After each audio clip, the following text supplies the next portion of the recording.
Welcome back. It's a new year, and in the name of being radically open and authentic, I wanted to share some things with you. For the last 20 years, I have been either suffering from an eating disorder, anorexia or bulimia, or I've been dieting.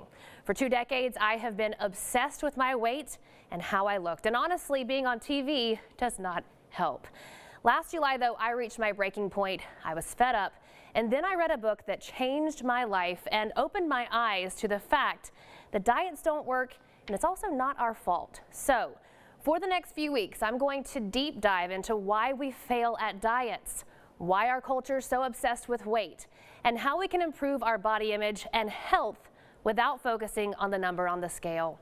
I understand that these stories might not be for everyone, but they are for the people out there like me.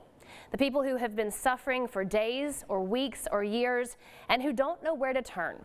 I see you, I'm here for you, I feel you. So with all of that said, in this week's Your Best Life, we start by exploring why diets fail and why it's not our willpower that's to blame. The Boston Medical Center says approximately 45 million Americans go on a diet every year, and boy, have I been one of them. But when I failed at a diet, did I blame the diet? No, I blamed myself.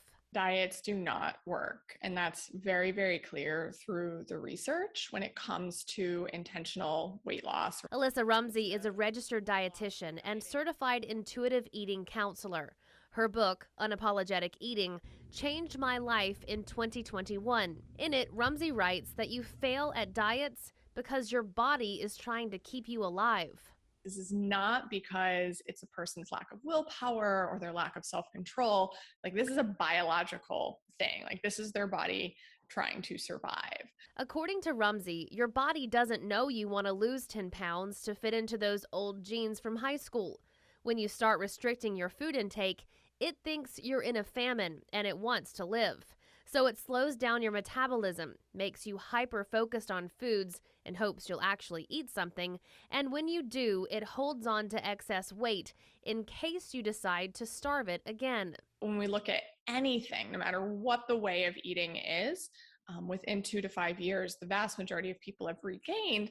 And not only that, but about 2/3 of people gain back more than they lost. In a 2020 UK study of 14 popular diets, researchers found that some of the 22,000 people studied did see positive changes in their weight, cholesterol, and blood pressure in the first 6 months. But after a year, those positive changes largely disappeared. Diets simply don't work. They don't work because they create deprivation, first of all, and anytime we are deprived of something, that's all we can think about and all we want.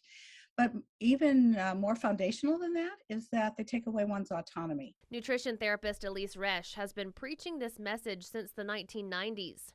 Her blockbuster book, Intuitive Eating, has been read by over 500,000 people. People don't question their height. They don't try to change it. They accept it, but they tend not to accept that their weight is just what they're meant to be. So what do you do instead? Rumsey and Resch both take an anti-diet approach and say it begins with rejecting dieting and learning to reconnect with your body. Anti-diet's an actual revolutionary movement against the oppression of dieting. So it really encourages overall health and well-being, rather than a focus on weight or size reduction. It's also a movement that holds that all human beings are worthy of respect, no matter what size of their body, no matter if they are healthy or not. So I would love to continue this conversation with you over on Instagram. You can message me at Leslie Draffin and join me next week right here for the second part of this series, where we dive into diet culture, what it is, why it made us so obsessed with our weight, and who it harms the most. I also have a list of books, resources, and websites, including all of this information over on our website, kcentv.com.